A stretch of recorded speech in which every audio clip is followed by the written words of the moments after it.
Kali ini kita akan belajar tentang organisasi. Organisasi adalah suatu perkumpulan yang anggotanya terdiri atas beberapa orang untuk melakukan kerjasama dalam upaya mencapai tujuan bersama. Sebuah organisasi memiliki pengurus, anggota, dan tujuan.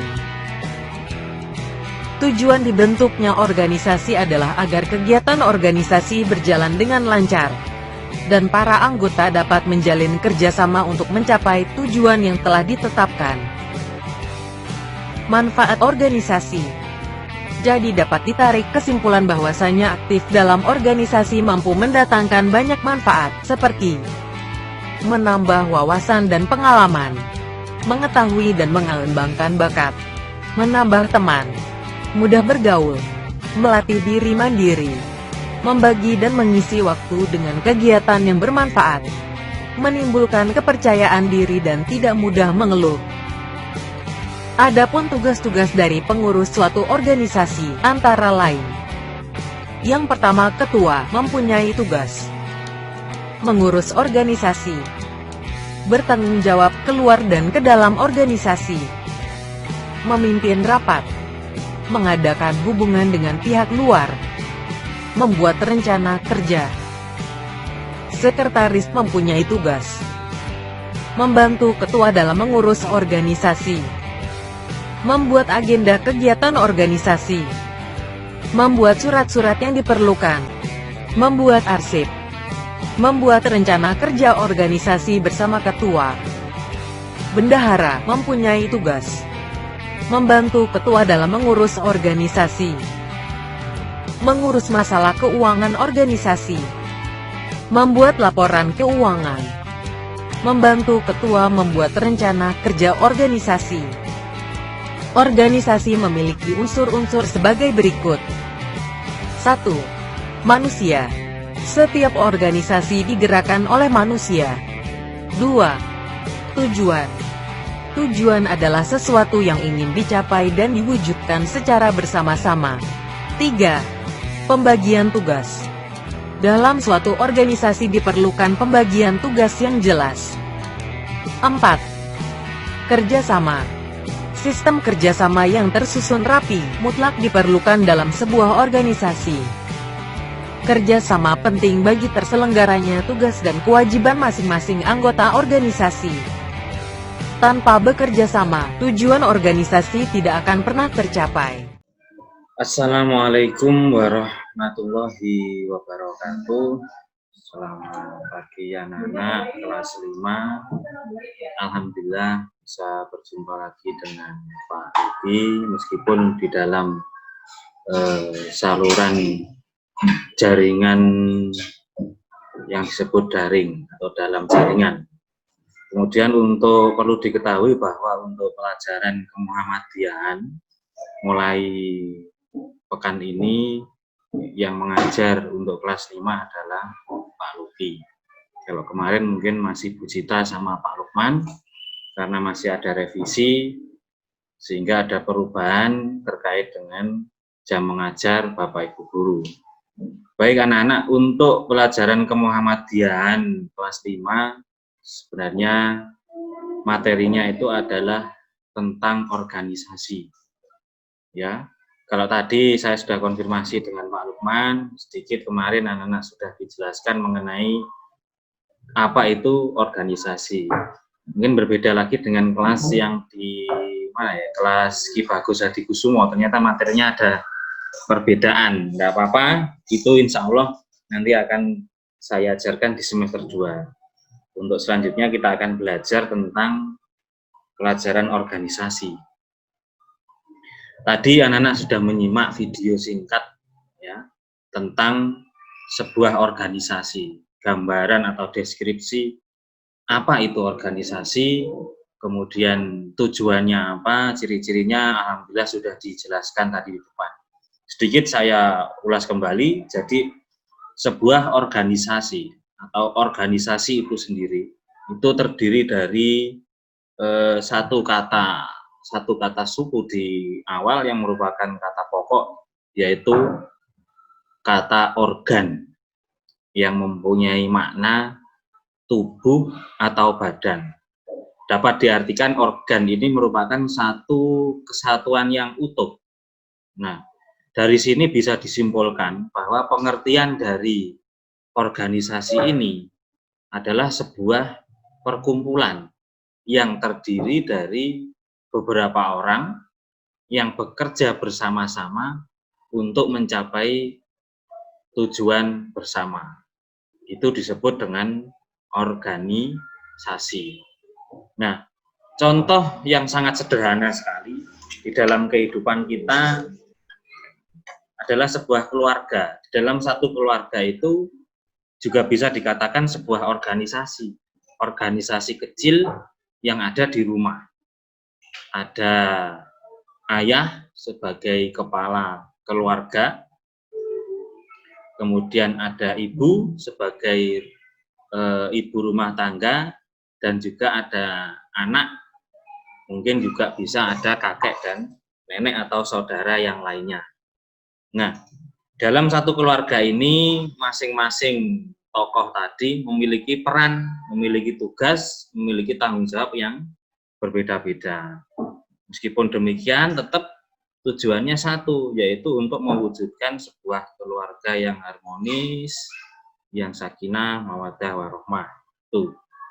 Ke ayah itu tanggung jawabnya adalah sebagai kepala keluarga, tentunya mencari nafkah, bekerja untuk menghidupi keluarganya.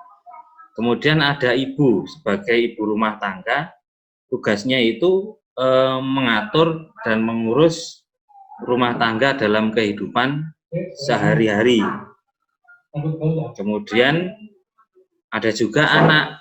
Anak itu memiliki tugas dan tanggung jawab, yaitu belajar, menuntut ilmu, serta membantu pekerjaan atau membantu kedua orang tuanya. Nah, inilah yang disebut organisasi dari keluarga, organisasi kecil. Kemudian ada, kalau di dunia binatang itu ada semut. Semut ini kalau anak-anak bisa melihat, kadang ketika ada makanan sisa-sisa atau kececer itu, kita bisa melihat sekawanan semut itu berjalan baris rapi, membawa makanan-makanan itu yang sisa-sisa kita makan jatuh, itu dibawa rapi sampai ke rumah mereka. Nah, ternyata di sana pun juga ada pemimpinnya, ada yang mimpin, ada yang memberikan komando. Nah, juga ada yang dipimpin. Ini disebut juga bisa dikatakan sebuah organisasi.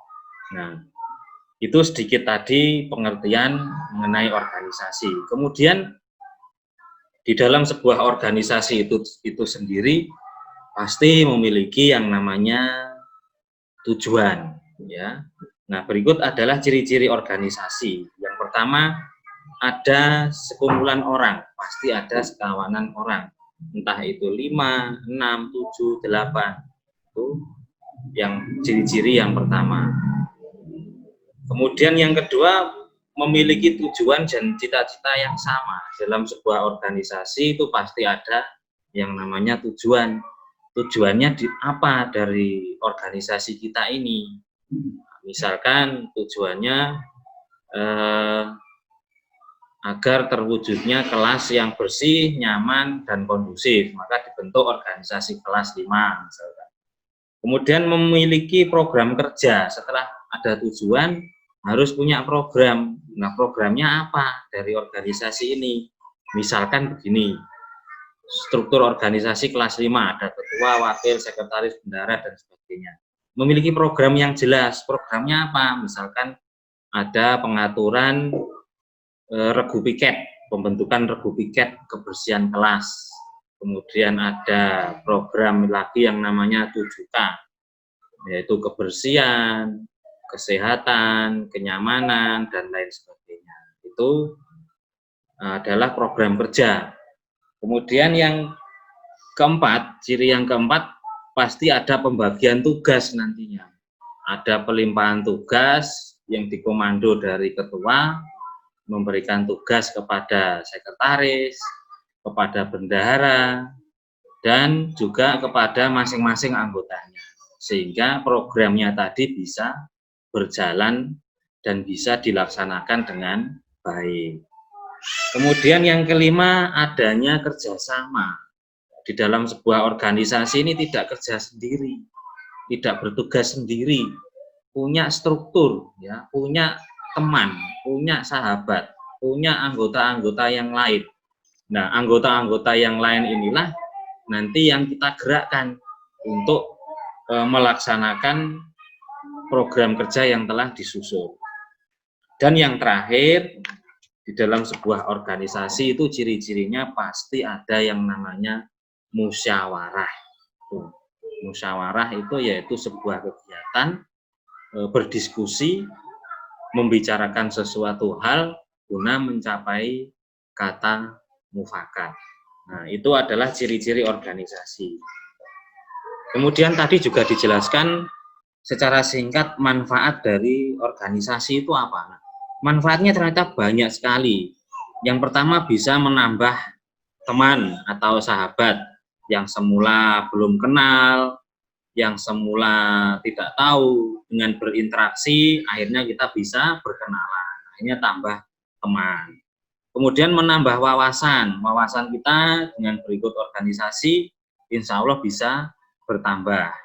Kemudian melatih kerjasama, menumbuhkan sikap mandiri dan percaya diri. Kemudian pekerjaan akan lebih terasa ringan karena dikerjakan secara bersama-sama. Selain ringan juga mudah, hasilnya juga insya Allah akan lebih baik. Menghemat dana, menghemat waktu, dan sebagainya. Jadi itu adalah beberapa contoh manfaat dari organisasi. Selanjutnya Pak Luki lanjutkan.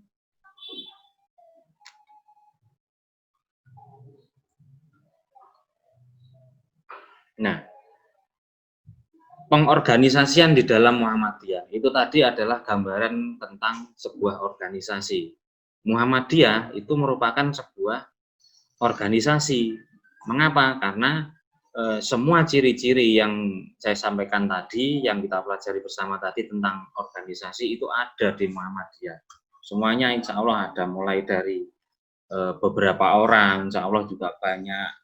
Kemudian ada yang memimpin, ada yang dipimpin, memiliki program kerja, memiliki tujuan, itu semuanya sudah tertera jelas di dalam organisasi Muhammadiyah.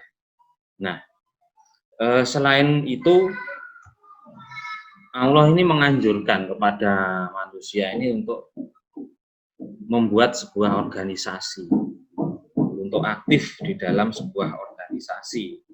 Nah, ini dijelaskan oleh Allah dalam surat Al-Maidah ayat 2. Wa ta'awanu 'alal birri wa taqwa wa la ta'awanu 'alal ismi wal udwan. Wattaqullaha innallaha sadidul iqab. Dan tolong-menolonglah kamu di dalam mengerjakan sebuah kebajikan dan takwa. Kita diperintahkan oleh Allah untuk saling apa? Tolong-menolong. Satu sama lain itu saling tolong-menolong. Ya. Nah, tolong-menolongnya ini di dalam sebuah hal yang baik, hal yang bermanfaat, yang bisa mendatangkan takwa. Tidak boleh. Ini dan jangan tolong-menolong dalam berbuat dosa atau pelanggaran. Nah, ini juga Allah juga melarang kita untuk tolong-menolong dalam berbuat yang tidak baik, berbuat dosa, berbuat pelanggaran itu tidak boleh. Nah, dan bertakwalah kamu kepada Allah, sesungguhnya Allah itu siksanya amat berat. Nah, di dalam surat Al-Maidah ayat 2 ini Allah itu memerintahkan kepada kita semuanya untuk saling tolong-menolong. Nah, tolong-menolongnya ini bisa dalam sebuah organisasi. Dengan berorganisasi maka kita semuanya nanti secara otomatis akan bisa melaksanakan tolong-menolong dalam mengerjakan kebaikan. Sebaliknya jangan tolong-menolong dalam berbuat dosa, misalkan mau mencuri, mau merampok. Ini dibuat struktur, oh iki kok ketuane iki sing mata-matai ini, yang mengambil ini, itu enggak boleh. Karena Allah juga memperingatkan, sungguhnya Allah itu siksanya amat berat. Nah, selanjutnya Allah juga ini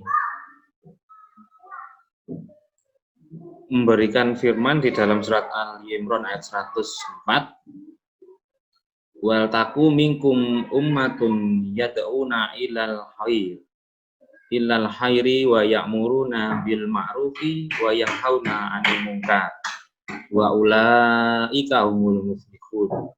Dan hendaklah di antara kamu segolongan umat manusia yang menyeru kepada kebajikan, menyuruh kepada yang ma'ruf, dan mencegah dari yang mungkar. Sesungguhnya merekalah orang-orang yang beruntung. Nah, di dalam surat Ali Imran 104 ini Allah juga memerintahkan kepada kita semuanya, kepada umatnya, untuk senantiasa berbuat baik, menyeru, mengajak sekalian umat manusia untuk senantiasa berbuat baik, ya, menyuruh kepada yang ma'ruf. Ma'ruf itu apa?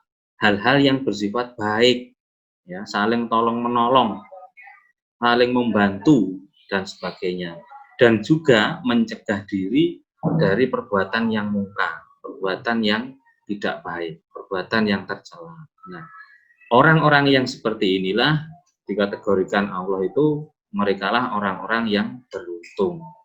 Nah, di dalam organisasi Muhammadiyah ini memiliki dasar pergerakan. Pergerakan Muhammadiyah itu apa? Yaitu gerakan amar ma'ruf nahi mungkar. Ya, mengajak untuk berbuat baik dan mencegah untuk yang mungkar. Nah, ini berdasarkan Quran surat Ali Imran ayat 104 ini.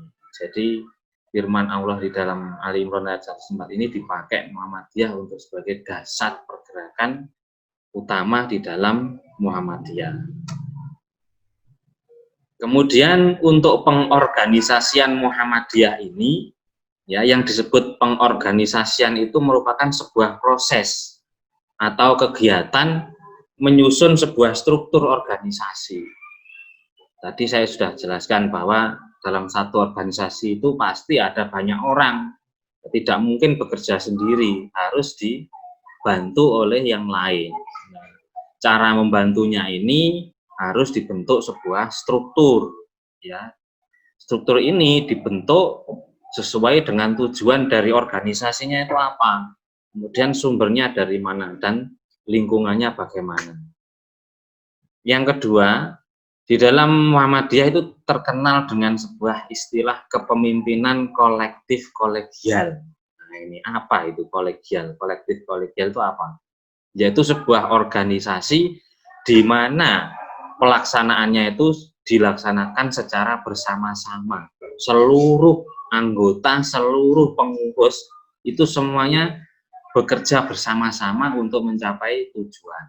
Nah, di dalam kepemimpinan kolektif kolegial ini terdapatlah struktur pimpinan yang dibagi berdasarkan tempat dan lingkungannya, mulai dari pimpinan pusat Muhammadiyah yang ada di Jogja, ada di Jakarta sana, sampai pimpinan ranting Muhammadiyah yang berada di desa-desa. Nah, itu yang disebut kepemimpinan kolektif kolegial.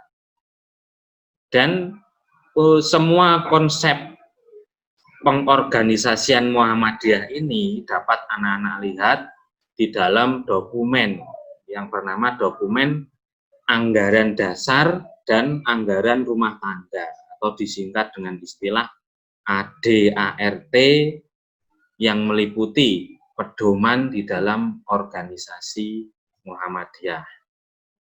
Nah, yang terakhir ini yang disebut kepemimpinan kolektif kolegial itu, kekuasaan pimpinan di dalam Muhammadiyah tidak berada di pusat saja, tapi di seluruh wilayah di Indonesia, bahkan di luar negeri pun juga ada.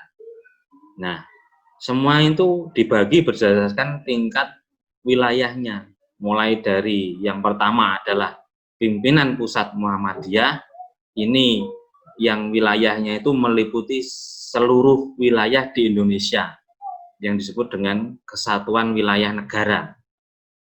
Kemudian yang kedua, di bawah pimpinan pusat ada yang namanya pimpinan wilayah Muhammadiyah atau atau bisa disingkat PWM. Untuk PWM ini berkedudukan di setiap provinsi. Di setiap provinsi di Indonesia, insya Allah semuanya sudah memiliki PWM. Kemudian di bawahnya PWM ada pimpinan daerah Muhammadiyah atau disingkat PDM. PDM ini berkedudukan di setiap kabupaten dan kota yang ada di seluruh Indonesia. Kemudian pimpinan yang keempat berada di bawah PDM disebut dengan PCM. Apa itu PCM? Pimpinan cabang Muhammadiyah.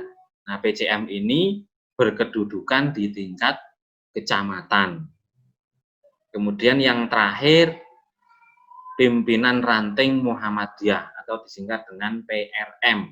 PRM ini merupakan kepemimpinan yang paling ujung di Muhammadiyah, ya, yaitu berada di tingkat desa atau kelurahan.